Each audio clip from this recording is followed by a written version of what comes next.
In this video, we're going to show you how to replace your old wiper blade. Clear vision through your windscreen plays a critical role in road safety, so it's best to change your wiper blades regularly. We recommend every 6 months. You should also change your wipers if they are leaving streaks in the windscreen, leaving areas unwiped, smearing water, or your wipers are jumping across the windscreen. Firstly, move the blade away from the windscreen, and in this case, it's a hook type design, so you push that little tab at the base of the blade, move the blade away from the arm, and there's your blade. You'll need to measure your old blade to get the correct replacement. It's easy to find the correct size as it's clearly marked on the packaging. In this case, I've picked Repco's latest technology blade, the Repco Hydromax.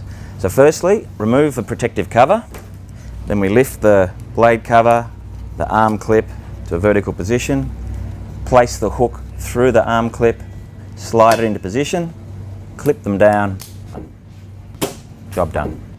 At Repco, safety is our priority, and it is critical when you're driving on our roads.